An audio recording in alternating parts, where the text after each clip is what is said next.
How's it going? I'm Tom with the Pacific Northwest Anti-Fascist Workers. I'm Armenio. I'm with Portland's Assembly.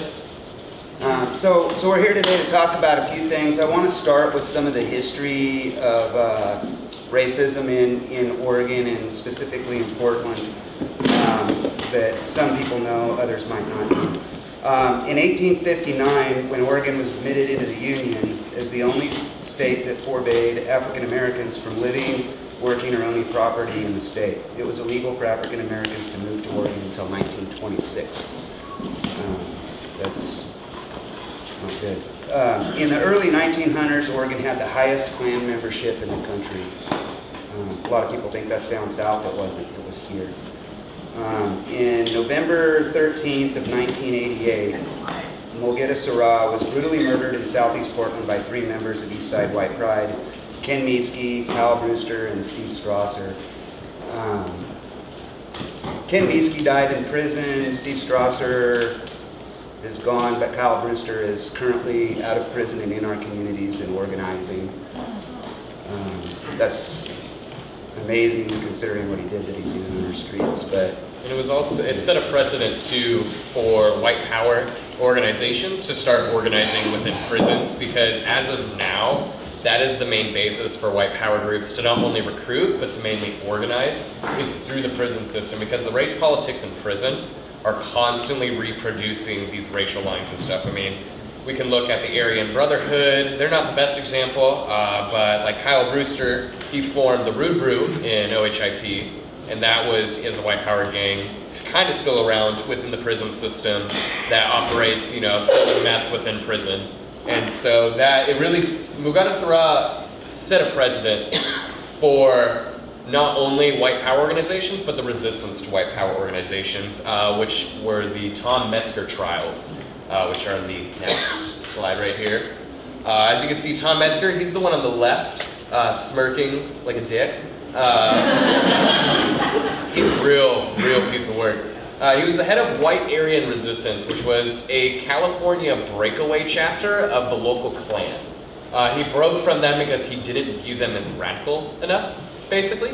And he started White Aryan Resistance, and 2 weeks before the murder of Mulgeta, he spoke at a tattoo parlor to Eastside White Pride members, and it was argued during his civil lawsuit that he encouraged them to kill him, and directly after that lawsuit, he is quoted saying that it is a white man's duty to do what Ken Meeske, Kyle Brewster, and Steve Strasser did, which is kill him. So, you can talk more on that. In the late 80s, after Mulgeta Sarah, there was anti-racist coalitions began forming all over Portland. We had Coalition for Human Dignity, Anti-Racist Action, Skinheads Against Racial Prejudice, and many other groups that helped with community defense and direct action against organized groups. We're kind of back in that situation now with everything that's starting to happen, that a lot of those broad defense structures within our community aren't really there anymore. There's groups that are doing that work, but it's not on as broad of a scale as it was back in the 80s and the early 90s. Tom Metzger, they got him for $12.5 million, and that was a good win, but it didn't end the white supremacy here. We ended up after that with, it was around 1994, Volksfront was formed in Portland, Oregon, and became one of the largest neo-Nazi white supremacist gangs in the country with international chapters. They disbanded in 2012, but many of their members that were here in Portland are still in our community, and they're still involved with groups like PNW, Wolfpack, and European Kindred, various Sinister Soldiers, various white supremacist gangs around Portland, and they're trying to reorganize their structure now too, and especially with the current climate where these white supremacists are feeling emboldened and that they have a message that resonates with people. They're organizing again like they were back then. We've got different levels of that. We've got the so-called alt-right, which is not as visible to everybody as like neo-Nazi skinheads marching down the street, but we still have the neo-Nazis marching down the street, and they're usually going to be the ones that are going to invoke violence in our communities. You know, in Portland too, if you think about the history of Oregon being formed as a white-only state, our government, our police bureau is infested with people that think along those lines. We had Mark Kruger with the Portland Police, who was suspended for kneeling memorial plaques of 5 Nazi soldiers to a tree on the east side of Rocky View Park. He got suspended briefly, and then his suspension was overruled, and last I heard he's the head of ICE. He is the head of the drug enforcement over at the East Portland Bureau. Now, for those that don't know, the East Portland Precinct is located right next to Floyd Light Middle School, and that area is predominantly people of color and poor working class folks. So that is where he heads the drug division specifically. So then in August 10th, like we talked about earlier, August 10th of 2016, Larnell Bruce was murdered in the Gresham area by Russell Courtier and Colleen Hunt. Russell Courtier is a member of an Oregon-based white power prison gang known as European Kindred.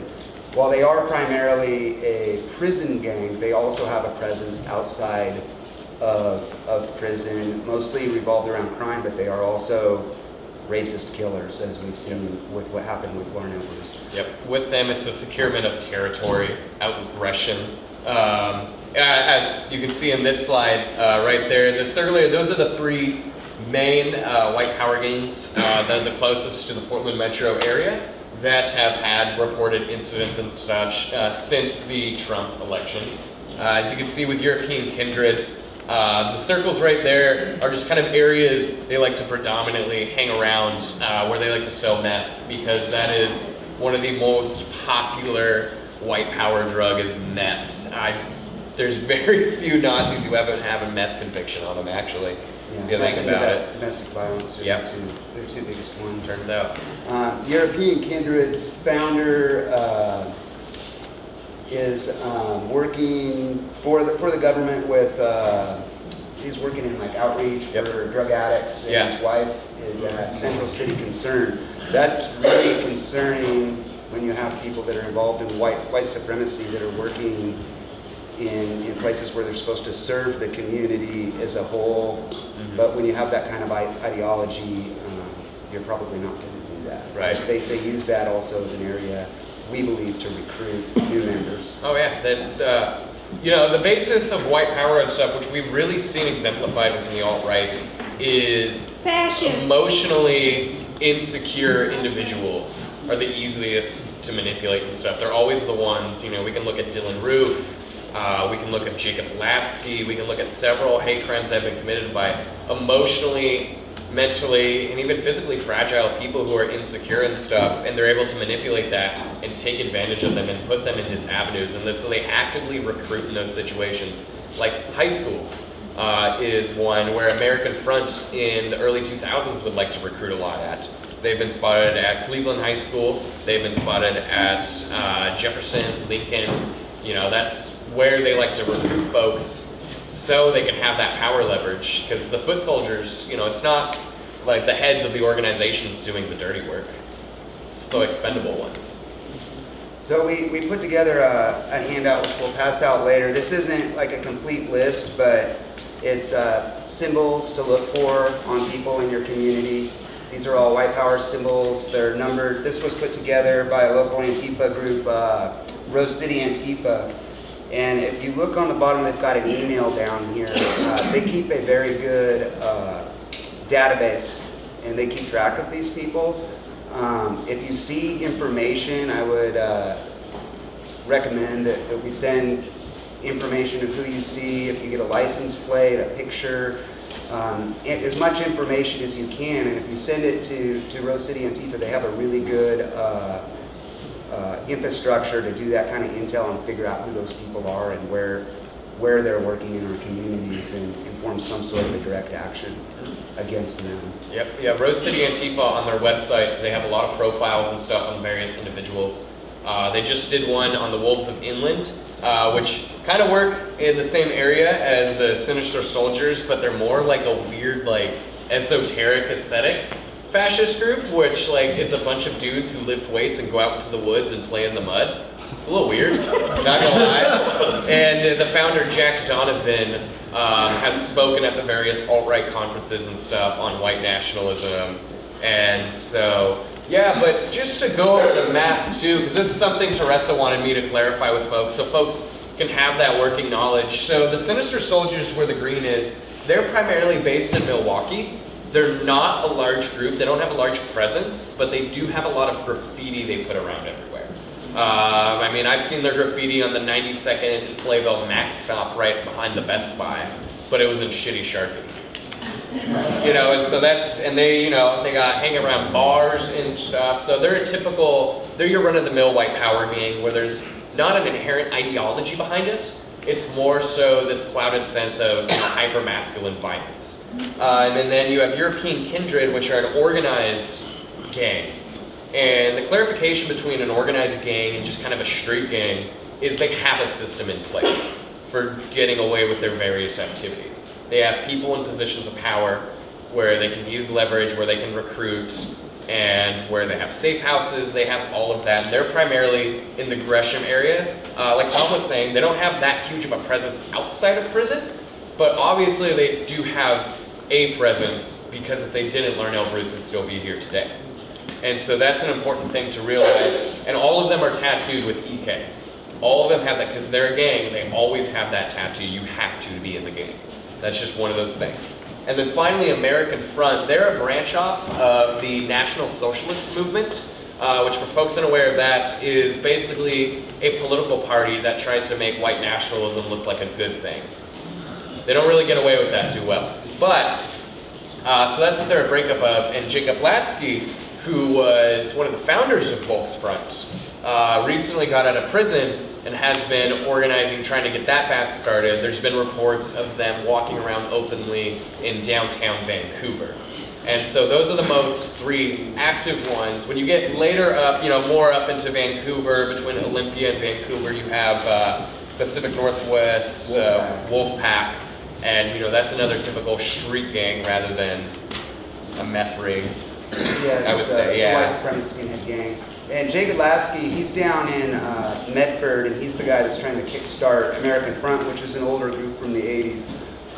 He also works for a company called Wolf Clan Armory, and he comes up to Portland very often, and they table at the gun show. So if you happen to be at a gun show, the Wolf Clan Armory has a table there, and you can't miss the guy. He has white power tattooed across his face, and he's sitting here at a gun show selling things to people, and people are obviously buying them, or he wouldn't keep coming back. Are their colors yellow and black? What's that? The white nationalists, do they claim the colors yellow and black? Yeah. They do use yellow and black. I can't remember exactly what that stands for, but it's something that we've seen. So back to Jacob Lasky, he's also connected with Wolves of Inland, which is, they're actually based out of Virginia, but they have an Oregon chapter, and then they use this group called Operation Werewolf, which is also in Portland. So if you see people with big back patches that say Operation Werewolf in black and white, that's connected to Jacob Lasky and the Wolves of Inland. Jacob Lasky went to prison for 10 years for attacking a synagogue, him and his brother Gabriel. That's like the level that they operate on. With all of this, I want to talk about, all of this is really about safety and recognizing these people in our communities, finding out where safe houses are that get put out, and working in your communities to have, a texting chain if you're in trouble, building coalitions in your communities where you're at, whether it's at your job site or in the places where you hang out. Getting people aware to be on the lookout is a really good way to get eyes and ears for safety out, and to kind of mobilize people to look out for everyone. And in the past it used to be we would mobilize these networks, but they were in very limited scope. They were like in the punk rock community or the anti-racist community. They weren't broad across the city. And with what we're faced now, I think that we need to be reaching every circle possible and to just get networks of people together to look out for everybody, and then try to link in with this hotline, ways that we can watch out for each other. Another thing, I think that any of you people that are going to be like responders to emergencies, if you haven't got any self-defense training, find some self-defense training. There's 2 gyms in Portland right now that are offering free self-defense. One of them is Alive MMA, and they're doing it. They're on 56th and Woodstock. It's Monday, Wednesday, Friday. Yep, Monday, Wednesday, and Friday, 7:30 p.m. And then the other, Alive MMA. Alive Alive MMA. mixed martial arts, MMA. The other gym that's doing it is World Class Athletics is doing it jiu-jitsu based. Self-defense on Sundays at 1, that's also free for the community to come in and get some basic skill sets to be able to defend ourselves or look out for other people. We're hoping to get other gyms involved with that are safe spaces for everybody in our community to come in and get training. Right now we're just in Southeast Portland with that, but we're hoping to get other gyms across the city to buy into that. And then, another thing to note too is there's already, a dedicated anti-fascist group, but like everything, it has its limitations. Because anti-fascism is purely focused on identifying, documenting, and confronting white nationalist organizing, and this is dedicated on the safety of individuals. They coincide, but they're not directly the same thing. So I think and also know your limitations. You don't have to be a badass street fighter that can take Nazis in one punch. No one expects that from you because Nazis are big and they're mostly on meth, so they can take some punches, And so, but it's good to be aware of these things and also have the mindset of no tolerance because this stuff can't happen. It's not okay what happened to Larnell Bruce. It's not okay that Oregon is one of the highest rated since election day for hate incidents. We have 344. That's not okay at all. And we can share as many Facebook posts of being white allies as we want, but that doesn't mean a thing. That means absolutely nothing. What means something is doing something in these streets, getting involved, and actually confronting this when it happens. Yeah. Like we've all seen the video of like dude calling, I'm not gonna use the word obviously, but using racial slurs against a lady on the max. We've all seen that video. It was 2 teenagers that videotaped it. No one stood up for them. That's not okay. In Seattle recently too, at a Starbucks with 2 college professors were talking, and somebody started yelling racial slurs at them, and nobody stood up. All it takes is 5 people, 10 people. The more people we get to stand up and tell them to shut the hell up and get out of there, and these people feel like they have a safe place, and to be able to do this, they feel like, especially with this election now, they feel like that they can do this and get away with it, and it's upon us to stand up and shout them down. That doesn't always have to lead to, if there's enough people that stand up and do it, it won't lead to a violent confrontation. We can just shut them up and move them on. So, like I said, if you can't confront, document. Rose City Antifa, like we've said, tonight, they have a great system of, databasing, gathering information and stuff. So if you see a white nationalist, take their picture, send it over to them. We have the email on the flyer, so if you see stuff like that, if you can't confront because you just can't physically do that, that's fine. Send that information over to the people that can. Get it out to your community like, hey, this person has a white power tattoo and this is the area they hang around at. Share that information around so people know, so people can be aware, so people can confront. Well, if these groups can get the information, that there's things that can be done. If you have like a license plate or a name, like if we can get enough information to find out who the person is, if you can get that information to Rose City Antifa, which is a separate group from ours, that does this type of work, they can find out where they work. And you'd be surprised what an employer does when you send a picture of their employee, Zeke Heiling in front of a burning swastika.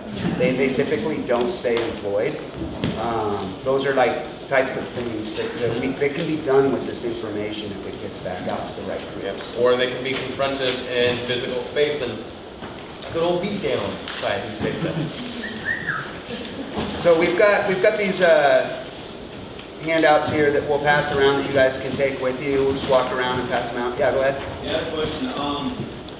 Can you guys provide a list of identified white supremacists in the area? Kind of like they do with like pedophiles. Yeah. There's an app where you can find pedophiles in your area. Is there Yeah, a way to create a list of all the known, whether it's prison or, if Rose City Antifa on their website has all the hit pieces on the main organizers and stuff. Not all individual members, however, but main organizers and stuff. And so if you find them on Facebook, you can kind of, because they all have open profiles, which is so silly, but they do. And so you can go through their friends list and stuff, but there's something along that project that's in the works that I'll let you talk about. yeah. I mean, we don't always put those right out publicly because they'll go dormant. They'll shut their stuff down if they get real visible. But both our organization and RCA we keep databases on that, and then RCA will write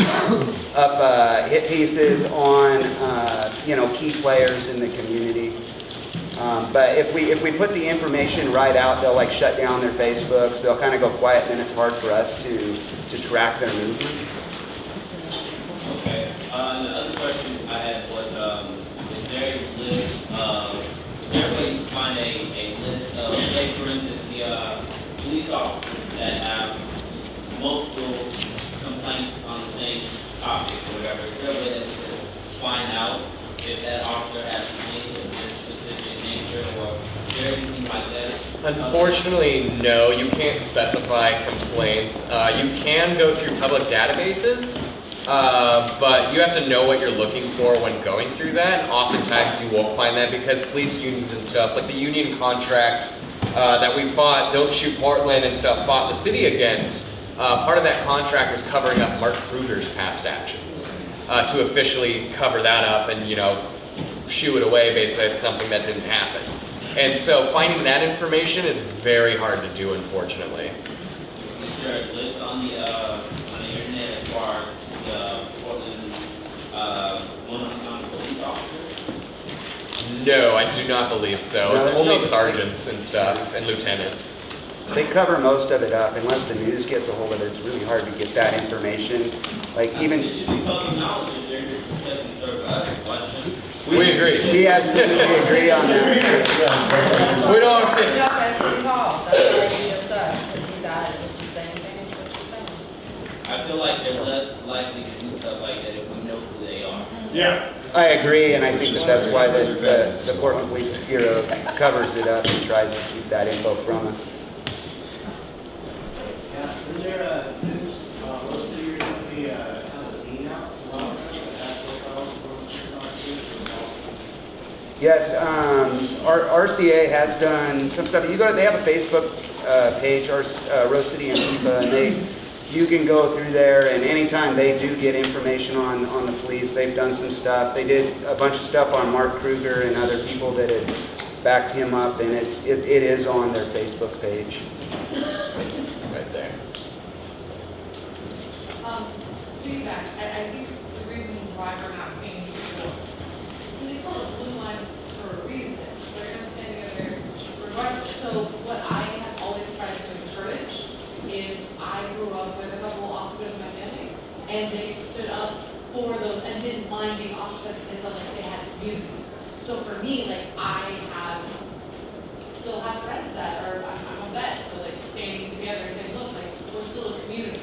Not like shaming them the way that like, oh, you're not, like the same way that we've been shamed for, like as a female, like I shamed for any form of offenses, and it was the opposite. But this is the fact is like resensitizing ourselves to the fact that we are all ultimately humans, that we are all ultimately in this together, and as a community coming together, that's what this is all for. And, I mean, how are you gonna find 90 people that are oppressive and officers when the 5 won't speak for whatever reason, or 10 that won't speak for whatever reason? Like, having that sense of dialogue, that's where you're trying to find people with you Measure 11 as a bridge to say, hey, look, this is wrong, we need to reevaluate this from a legal standpoint and as a safety.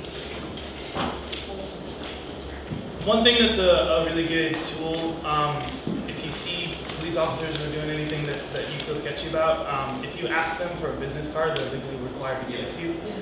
And they actually, was it $85,000 or something like that? $88,000. $88,000 if they don't. So that's a really great way to just know who the people are, and to help people who are doing the work like these guys are talking about. You know, if that guy is doing something that's, you know, if you walk up to him and say, can I have your business card? He's legally required to give it to you. So, you know, stream that and ask him for it. Yeah, stream. You know, stream yourself walking up to him and asking for his business card. If he doesn't give it to you, that's a whole other situation than the officer. So. And to go off on that too, it's important to remember that the Portland police, when dealing with this kind of stuff, are not your friends. Hands down, that with dealing with this kind of stuff. I mean, you actually have a story about that. Okay. I think it's relevant. Okay. I think it's relevant. I think it's relevant. Yeah, so back in the 80s when I was a member of SHARP and the Portland police picked us up to give us a ride home when it was raining out. We were a newly formed group and the police officer had mentioned, hey, we really support what you guys are doing, like great job. And we're like, do you know who we are? And he's like, yeah, you guys are the skinheads. And we're like, against racial prejudice. And he just kind of like pulls over and let us out and drove off. And back then we were often targeted by the police, just like as we see happening with activists in our community now. They would haul us up, you know, beat us a little bit, let us go without any charges. And, you know, the Portland police classify Rose City Antifa, they try to classify them as a gang. They try to do that. So it's not, when dealing with this stuff, they're not your friend. But question here?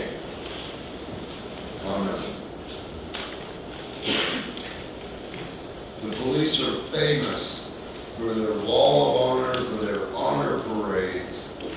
In the interest of equal justice under the law, I would like to see their wall of dishonor and am required to do a dishonor parade in jail suit and handcuffs, unarmed, including body armor, and I'd like to see that striving, including the sergeant that just got arrested for drunk driving and is scheduled to appear in court tomorrow.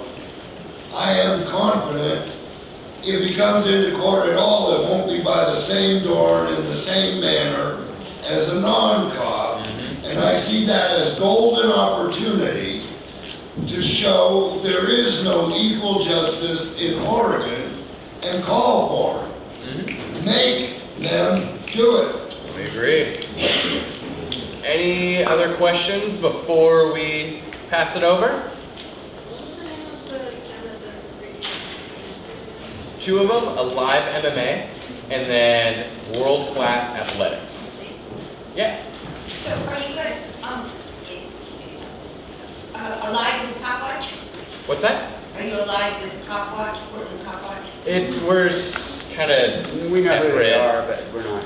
We're not aligned with them. I was wondering if there's a good way to be aware of, like, if white supremacists or their groups are coming to the protest or infiltrating the meetings, or like how are we aware of that? Well, we have security. Yeah, we have security. And we're looking for it. They do show up. Yeah, they do show up. I personally do security for a lot of different groups and stuff. That's how a lot of people here, I'm sure recognize me and stuff. I may have given people here dirty looks before for looking sketchy, I don't know. But, you know, so that's a way we kind of do it. It's one of those things that's really hard, but like if someone's serious about white power, you'll know. Because they'll be flying the tattoos, or they'll just have a certain attitude about them that really just stands them apart from just your typical leftist, you know what I mean? And so, but as for resources in place, there's not really that in the sense that I think you're hinting at right now of like an official dedication to that. And so, does that answer your question? Okay. I know there may be some more questions about this, but we have a couple other people we want to get to. So we will have time for more questions at the end. So just if you hold on, that'd be great. Thank you. Thank you guys. Yeah.